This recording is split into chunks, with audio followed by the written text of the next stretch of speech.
Bonsoir à tous et bienvenue dans ce point de l'actualité. Après la direction et structure sous sa tutelle, la ministre de la fonction publique rencontre les centrales et organisations syndicales. C'était hier en fin d'après-midi.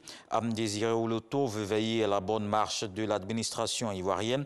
C'est une rencontre de prise de contact avec ses signataires de la trêve sociale de 5 ans. C'était en 2017. Elle vise à obtenir l'engagement à travailler pour la préservation et l'amélioration des acquis sociaux.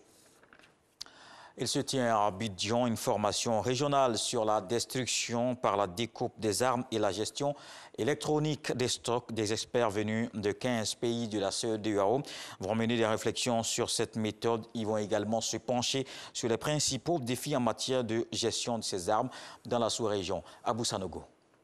52 experts venus de 15 pays membres de la CEDEAO en charge de la gestion des stocks d'ALPC, armes légères et de petit calibre, renforcent leur capacité sur la destruction par la découpe des armes et la gestion électronique des stocks.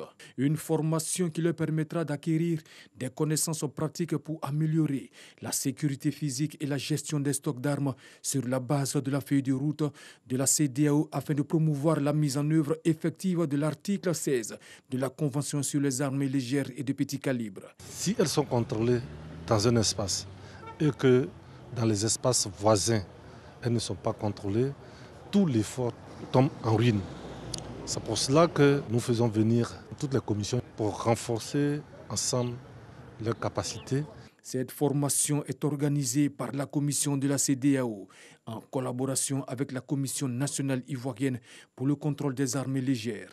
Les modules sont clairement définis et élaborés pour combler le manque de connaissances en inculquant les normes internationales en matière de gestion des armes et des munitions.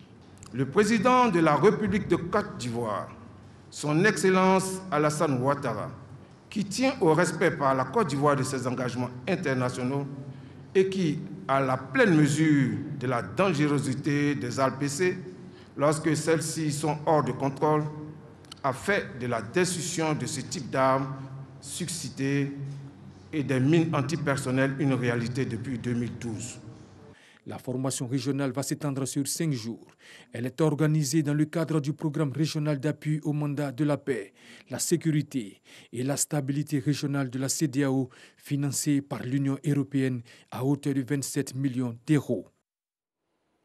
La ministre de la Femme, de la Famille veille à la protection de l'enfant. Nassene Batouré s'est rendue dans 2 communes, Yopougon et Yatekoubé. Elle a rendu visite à des fillettes victimes de maltraitance et de viol.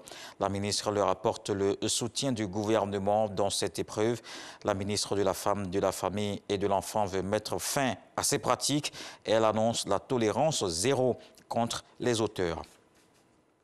Dans le reste de l'actualité, une nouvelle attaque de Boko Haram a eu lieu ce matin dans la région du lac Tchad. Ce mardi, un groupe des islamistes a attaqué un poste avancé de l'armée situé à Litri dans le département de Kayar vers 5 h du matin. Au moins 12 militaires tchadiens et quelques civils ont été tués alors que 40 combattants de Boko Haram ont également perdu la vie.